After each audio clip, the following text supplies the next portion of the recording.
Cultura do cancelamento. Vamos tentar compreender esse termo que vem ganhando força nos últimos dias e que pode causar sérios danos à vida de quem é cancelado. Bom, para falar sobre esse assunto, nós estamos recebendo uma Opinião Pernambuco, o Tiago Soares, que é professor e pesquisador do Departamento de Comunicação Social da UFPE, e também Liana Lewis, que é professora do Departamento de Sociologia da UFPE. Bom, lembrando que o programa Opinião Pernambuco, todos os programas, eles são exibidos também nas rádios Universitária FM 99.9 e na rádio Universitária AM 820 kHz. Bom, o tema parece novo, né, como eu já tinha colocado aqui no início, mas também não é tão novo assim, né? Quando as pessoas começaram a falar em cultura do cancelamento. Vamos começar por você, Liana. Boa tarde a todas e a todos. É um prazer estar aqui mais uma vez com toda a equipe da Opinião, com o queridíssimo Valdir, com o colega Tiago Soares. Espero que estejam todas e todos bem, né, na medida do possível. Olha, Valdir, para mim, a cultura do cancelamento, ela é, obviamente, né, um fenômeno da contemporaneidade, e ela vai emergir, né, dentro dessa configuração das redes sociais e do neoliberalismo, né? Então, a gente tem aqui uma tríade, a gente tem as redes sociais, o neoliberalismo e o autoritarismo, porque depois a gente pode estrichar isso melhor, né? Para mim, a cultura do cancelamento, ela é claramente um elemento fascista do neoliberalismo, porque é a égide, né, do indivíduo, e a questão das redes sociais vai tanto possibilitar, né, essa velocidade da comunicação, como vai possibilitar a emergência, né, quase que seu estado puro do inconsciente. Por que eu digo isso? Achille Mbembe, que é um filósofo, historiador camaronês, no artigo dele, né, é uma entrevista que ele deu em 2016, percebam, não foi no final de 2016, há mais de 4 anos atrás, a era do humanismo está terminando. Ele coloca que essa ideia do iluminismo, né, de gerenciar, digamos assim, a racionalidade, né, de reprimir, de sublimar os impulsos inconscientes, isso está terminando justamente com as redes sociais, né, porque as redes sociais fazem emergir essa irracionalidade. Então, essa ideia do iluminismo, dessa racionalidade, da égide da racionalidade, ela vai por água abaixo, né? Então, é um fenômeno contemporâneo e é um fenômeno que ele é possibilitado tecnologicamente pelas redes sociais. Pronto, claro, obviamente a gente vai se aprofundar bastante nesse link que existe entre a cultura do cancelamento e o próprio fenômeno mesmo das redes sociais, né, que mudaram completamente o comportamento da sociedade globalmente. Tiago, eu sei que você já queria falar, mas assim, eu queria trazer mais assim ainda um pequeno conceito, né, do que seria esse cancelamento. Seria uma forma de expandir aleatoriamente, de uma maneira indiscriminada, um juízo sobre alguém? Seria mais ou menos isso? Como é que a gente poderia resumir o sentido do cancelamento? Pois queria também agradecer o convite, saudar a professora Liana e aqui os colegas. É, eu acho que antes de qualquer coisa, né, assim, a cultura do cancelamento, ela vem dentro do que a professora Liana realmente comentou em relação às redes sociais digitais, às práticas performáticas das redes sociais digitais, né? Antes de tudo, cancelar é emitir um juízo, né? É emitir um julgamento. Então, essa lógica quer dizer, os estudos de performance, né, assim como a gente trabalha na comunicação e nas mídias, ele está atrelado a uma ideia de construção de capital nas redes sociais, né, capital social, né, de valores atrelados aos seus julgamentos. Então, na verdade, o que a gente está vendo hoje em dia com as redes sociais digitais é a intensificação dessas trocas performáticas em ambientes digitais. E como Liana bem enfatizou, né, assim, é proporcionada por essa descentralização e ausência de regras, né, nesses campos, né, que a gente ainda não tem regulação sobre essas práticas, né, sobre as práticas das redes digitais. Então, acaba sendo um terreno amplo, né, assim, que, enfim, a gente vai emitindo, né, julgamentos, né, à torta e à direita, realmente, e, na verdade, vai construindo esses sentidos em rede aí, né, que podem muitas vezes ser chamado também do, né, acho que o primeiro momento antes efetivamente, da gente chamar de cultura do cancelamento, teve aquele momento chamado de linchamento virtual, né? Que é essa ideia de você, né, pensar. Então, eu acho que a gente pode estar pensando também como esse mundo digital ele não tem muitas regras ainda feitas, né? A gente acaba voltando a certas práticas meio primitivas, né? Assim, são práticas de linchamento que evocam a ausência, né, enfim, do sistema legal, efetivamente, para essas práticas. Liana, vamos voltar para aprofundar mais um pouco agora aquilo que você já iniciou, né? Você disse que tem uma relação direta com o neoliberalismo, né, com a cultura fascista, que inclusive vem ganhando força nos últimos tempos globalmente, né, o que é uma coisa bastante delicada e perigosa, né? Ou seja, o que é que está acontecendo, na verdade, com o comportamento das pessoas?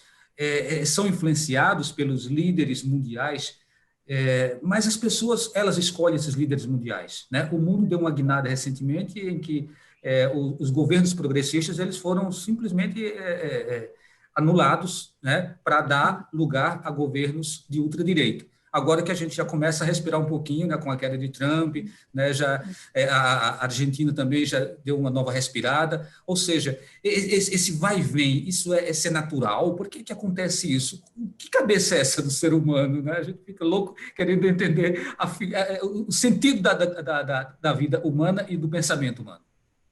Pois é, Valdir, é bem complexo, né? Eu acho que a gente pode pensar primeiro nessa relação entre autoritarismo e fascismo, na verdade, porque, para mim, a gente está vivendo, né, um momento de fascismo, de emergência não apenas do autoritarismo, como, por exemplo, na ditadura militar é fascismo, porque a gente tem elementos muito claros, a questão das milícias, a aniquilação da diferença, né?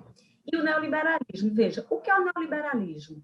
É a fragilização de todas as regras de regulação da vida social, da vida moral, não apenas econômica, mas social e moral também. Quando a gente tem um neoliberalismo, né, como é que a gente pode gerenciar essa sociedade, né, a partir de determinadas regras, se as regras elas estão tão frouxas, digamos assim? O fascismo, ele vem, né, ele acaba casando muito bem com o neoliberalismo, porque ele atua de modo, digamos que, liberal no sentido do mercado, ao mesmo tempo que, com seu autoritarismo, né, ele vem com muita força sobre a manipulação do comportamento, né, dos grupos sociais. Nesse sentido, a gente tem uma série de perdas de direitos e a gente tem uma massa, né, de indivíduos absolutamente impotentes. Quando os indivíduos se tornam impotentes, eles não conseguem se organizar, porque o neoliberalismo faz isso, né? Desorganiza a sociedade, a égide do indivíduo. O indivíduo ele vai ser nutrido de um ressentimento muito forte, a gente pode até pensar em Nietzsche, um ressentimento muito forte, né? E como ele não tem um objeto definido, claro, né, para onde ele direcionar o seu ressentimento, por exemplo, quando a gente pensa na classe trabalhadora organizada, no proletariado, vamos pensar no modelo, né, antigo, né, enfim, porque a gente até pensar a identidade laboral hoje em dia está difícil, infelizmente, né, enquanto categoria de resistência, né? Então, como não tem um grupo organizado, né, com um opressor claro, seja o presidente da República, seja o sistema capitalista, o neoliberalismo, né, que é o ápice do capitalismo, né, esse indivíduo ressentido e impotente, ele encontra nas redes sociais, né, um meio onde se sentir potente, onde se sentir agente. Eu agora tenho alguém que eu posso cancelar, ou que eu posso, nesse sentido, calar, porque o cancelamento é calar e aniquilar o outro. Por isso que eu coloco que o cancelamento ele é um movimento fascista. Ele tem vários elementos do fascismo. Eu aniquilo o outro, já que eu, no meu ressentimento, na minha impotência, eu não consigo me organizar, né, como categoria, como grupo social, e encontrar um inimigo efetivo, o inimigo vai ser qualquer pessoa dentro da rede social que vai acionar meu ressentimento. Então, a pessoa que pratica o cancelamento, ele é, antes de tudo, um ressentido e um impotente social. Tiago, todos nós, me parece que estamos suscetíveis ao cancelamento. Não é necessário apenas que você participe de um Big Brother, como foi o caso da Carol Conká, para você ser uma vítima desse cancelamento, né? Ou seja, basta você desagradar, você não estar numa determinada cartilha, você está fora da bolha, você ser outside, que aí possivelmente você já poderá ser passível a um cancelamento. Eu queria que tu comentasse um pouquinho sobre essas escolhas, né? Como se dão essas escolhas. Você vai ser cancelado. Pois é, eu acho, aí eu queria retomar aqui a partir da tua fala, né, Valdir, assim, de que todos nós podemos ser cancelados. Eu queria pegar aquele emblema, né, do Andy Warhol, né, na pop art, assim, quer dizer que todo mundo vai ter seus 15 minutos de fama, né? E, quer dizer, o que a gente pode estar pensando agora, quer dizer, eu pesquiso muito fenômenos de cultura pop, né? Assim, então, fenômenos de cultura pop são fenômenos em rede, né? Esses fenômenos em rede, na verdade, a gente pode estar pensando eles como fenômenos de profundo enraizamento, né, nas disputas simbólicas nessas redes sociais. Né? Então, assim, o que a gente está vendo, né, assim, hoje em dia, quer dizer, é uma intensidade, né, dessas trocas. Né? Então, quer dizer, aquilo que Andy Warhol previu lá em relação à fama, né, e hoje a gente pode pensar, né, que com uma câmera, né, com acesso à internet, né, qualquer um de nós, né, pode, né, alcançar o status de fama, né, assim, a fama ela acaba entrando dentro dessa lógica que eu acho que Liana desenha aí em relação ao sistema, né, ao neoliberalismo, né, a fama nesses moldes que a cultura digital ela opera, né, em que, né, você vira uma espécie de marca pessoal, né? Você é um gestor, o seu corpo, né, é uma imagem, né, quase ligada às marcas, né? Você entra nessa engrenagem do capital e intensifica ainda mais enfim, esse teu processo, né, de subjetivação.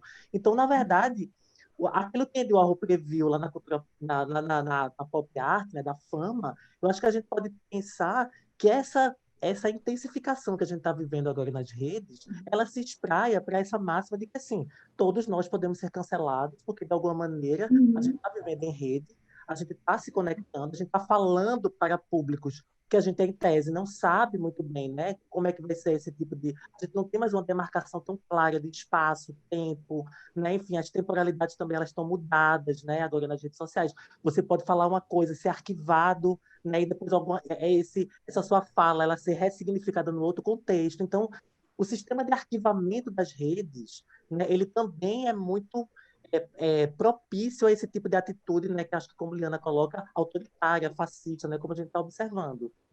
Inclusive, uma professora também pode ser cancelada, não é, Liana? Mas aí a gente faz o seguinte, a gente faz um intervalo e na volta você fala sobre isso, ok? Então a gente retorna daqui a pouquinho com a Opinião Pernambuco, conversando com Tiago Soares e Liana Lewis, professora e professor da UFPE.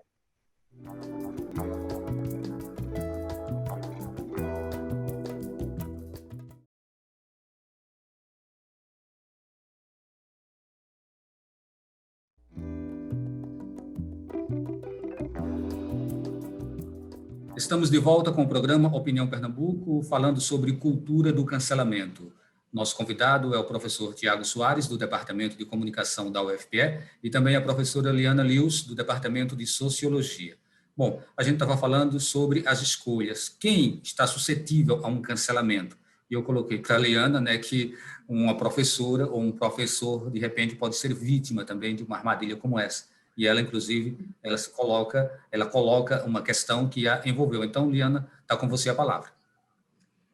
Valdir, no meu caso, tem a ver diretamente com uma outra característica do cancelamento, que é o movimento identitário, né? Então, por exemplo, eu sou branca, trabalho com a questão racial há mais de 20 anos, sou reconhecida na minha área, sou acadêmica reconhecida, tanto academicamente como pelo movimento negro, né?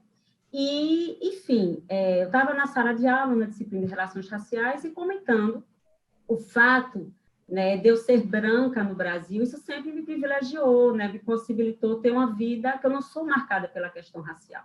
Quando eu fui para a Inglaterra, na Inglaterra eu não sou branca. Eu passei por um processo de racialização, porque lá eu não sou branca, porque além de brasileira eu sou judia, e disse que eu comecei a compreender os mecanismos do racismo. E aí eu fui chamada de racista por um aluno. Isso foi para as redes sociais e foi um movimento assim impressionante. Em pouquíssimo tempo, estudantes das várias universidades de Recife estavam me chamando de racista, não sabiam nem o que acontecia. E assim, para quem não precisa ser um grande especialista de racismo, para saber que quando existe o ato de racismo, existe um objeto, né? Um indivíduo, um sujeito coletivo. Eu estou falando da minha experiência. Então, assim, colocaram na sala que eu não podia utilizar o livro de Lilian Schwartz, né? Que tinha acabado de ser cancelada, que, enfim, né? O meu doutorado não valia de nada, e nas redes sociais me chamaram de todos os nomes que vocês podem imaginar. E isso tem a ver com esse identitarismo, né? Como eu estava colocando, né? O identitarismo ele vai ser apropriado pelo neoliberalismo, porque ele vai desmobilizar as massas, né? O identitarismo ele faz com que... O que é o identitarismo? É a essencialização da identidade, né? Então, você vai atuar só, você acaba pegando uma causa extremamente importante, como a causa racial, a causa de gênero, a causa de sexualidade, e transforma essa causa em benefício próprio, para lacrar, né? O que é lacrar nas redes sociais, que faz parte desse movimento de cancelamento? É você impedir que o outro fale. A gente não tem, né? O espaço público está sendo completamente erodido, né? Então, assim, essa questão identitária de você não admitir, né? Inclusive o diálogo, esse essencialismo, ele pede o diálogo, né? Ele não vê o outro como sujeito, por isso que eu coloco que é um movimento fascista, porque o outro não é sujeito, o outro não pode compreender a minha realidade. Veja, se eu sou, tudo bem, mulher branca, heterossexual, se eu não posso compreender a dor de uma pessoa negra, a dor de uma pessoa LGBT, então não é possível a comunicação humana. É o que eu sempre digo aos meus alunos, eu não preciso ser o outro para compreender a dor do outro, eu não vou viver a dor do outro. Mas o elemento simbólico me permite compreender a dor do outro, porque senão não existiria nem ciência. Porque ciência, a gente está trabalhando com o outro, né? Então, enfim, eu fui... E eu quero fazer uma observação, eu citei o meu caso, o caso da professora Lilian Schwartz. Observe que esse movimento de cancelamento, especialmente em relação às professoras, é extremamente misógino. Porque, geralmente, eles focam em mulheres. Então, são grupos extremamente machistas, extremamente misóginos. Eles não vão para cima do opressor. Eles não pegam, por exemplo, um professor que, de fato, é opressor em relação aos alunos, machista, racista, sexista, não. Eles pegam alguém que é aliada, eles pegam alguém que eles sabem que vão atingir, porque compactua da dor do outro, né? Então, no meu caso, eu sempre trabalhei com a questão racial, então eu sou extremamente sensível à questão racial, e eles tentam aniquilar justamente quem é aliado, e não quem é opressor. Essa abordagem é tão rica que eu vou passar a palavra para o Tiago, que eu acredito que ele queira complementar. Está com você, Tiago. Pois é, eu fiquei muito impressionado, né, com o relato, né, assim, de Liana, porque fico pensando também, né, como esse caráter autoritário, né, enfim, do cancelamento, ele tenta também de alguma maneira, né, assim, criar poderes paralelos, né? Então eles atuam, se a gente for pensar, existe uma atuação, né, quase como milícias digitais, né, que de alguma maneira esse termo também aparece, né, nessa formatação. Por quê? Porque você pega figuras de autoridade, né, que são reconhecidas na área, e você vai, na verdade, destruir a reputação, né, dessa pessoa, né? Ou seja, você vai questionar o próprio processo de institucionalização, né? Assim, quer dizer, essa crítica à institucionalização, essa crise, né, inclusive da institucionalização, né, ela é uma pauta muito evidente dos movimentos autoritários, né, como a gente está vendo no Brasil, nos Estados Unidos, né,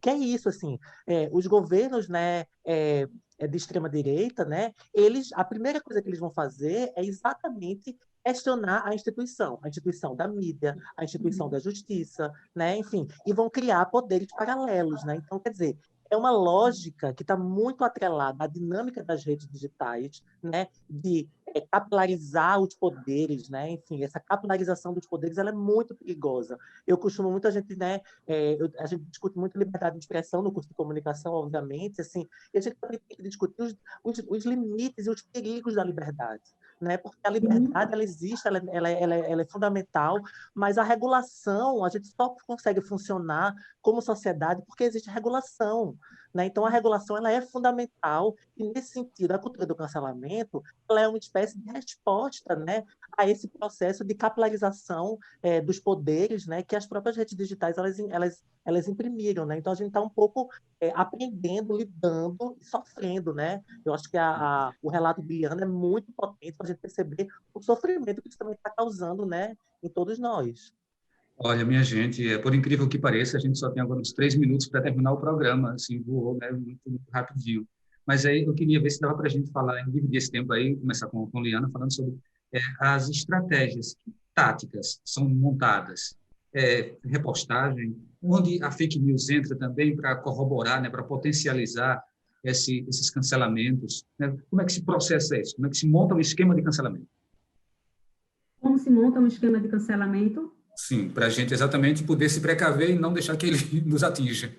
Olha, o sistema de cancelamento, né, ele se monta através, primeiro, de identificação, né? Eu acho que o Tiago foi extremamente feliz quando ele utilizou o termo milícias, são milícias digitais.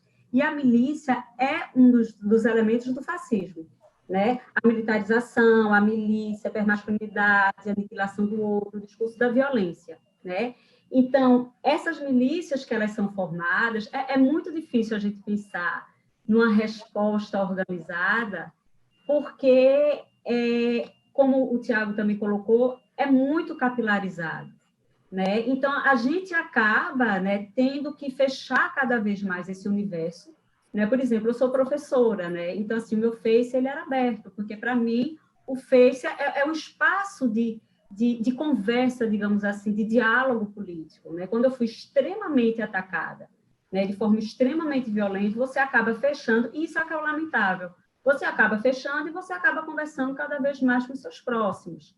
Né? Agora, de qualquer forma, Valdir, está tendo uma discussão muito forte na sociedade, especialmente em relação aos professores universitários, porque isso aconteceu, olha, a primeira discussão sobre isso, a nível internacional, que ganhou, assim, notoriedade, foi uma professora na Universidade de Nova York, uma senhora, que ela estava dando aula remotamente, e teve uma hora que ela fechou os olhos, uma senhora já, e os alunos foram para as redes sociais dizer que ela estava dormindo na sala de aula, e eu acho que, não sei se ela acabou sendo demitida, mas foi uma coisa muito séria, né? Então, assim, inventaram, simplesmente pegaram um elementozinho e disseram que ela estava dormindo, né?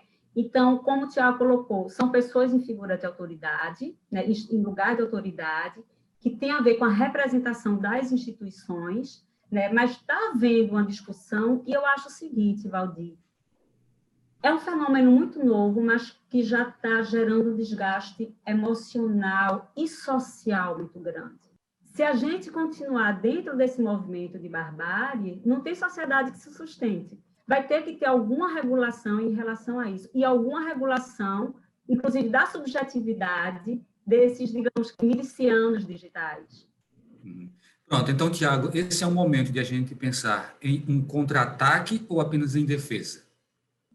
Pois é, Valdir, acho que a questão central, né, para pensar cultura do cancelamento é pensar mobilização, né? Assim, primeiro a mobilização, obviamente, de quem ataca, e aí tentar entender, né, quais são os dispositivos que a gente vai ter aí, legais, né, enfim, efetivamente, para pensar formas, né, de driblar essa mobilização, mas eu acho que é fundamental também a gente começar a fortalecer as instituições, né? Quer dizer, o fortalecimento das instituições ele é fundamental para ele poder garantir esse tipo de relação. Acho que a gente está aqui numa instituição pública, numa televisão, numa rádio pública, né? Assim, a universidade ela está criando, eu acho que ela está criando mecanismos, né? Assim, as salas de aula digitais, né? Enfim, a formação de identidades digitais para, né, as pessoas se identificarem nas redes, porque também grande parte desses ataques, né, de cancelamento, alguns são abertos, mas também alguns são muitos são de anônimos,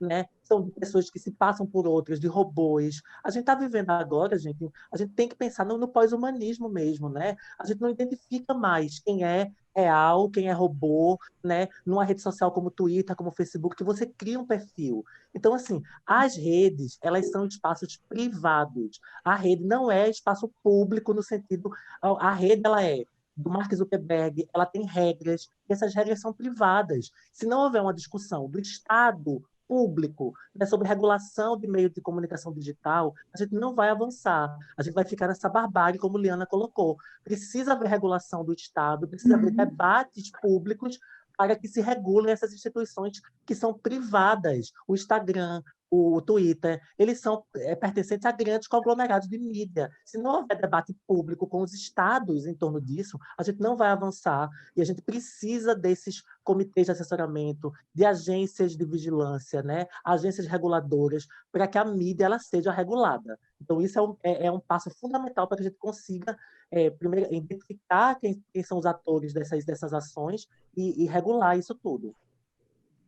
Ok, se quiser complementar, é mais tipo uma frase, duas aí, viu, Liana? Bom, a única coisa que eu queria finalizar é que eu espero, né, que tem que ter um trabalho, assim, além claro, da questão da regulação, como o Thiago colocou, né, e quando a gente pensa na questão do fim da era do humanismo, vai ter que ter um trabalho da subjetividade mesmo, né, de resgatar, o resgate da ética, né, porque o cancelamento é quando você, né, desconsidera completamente a relação com o outro, reconhecer o outro como sujeito. Então, a gente vai ter que, em algum momento, né, pensar nesse resgate histórico da ética. Maravilha. Então, a gente agradece a sua participação, Liana Lewis, professora de Sociologia da UFPE, e professor Tiago Soares, professor do Departamento de Comunicação também da UFPE. Agradecemos a você que nos acompanhou e a gente se encontra em um próximo programa.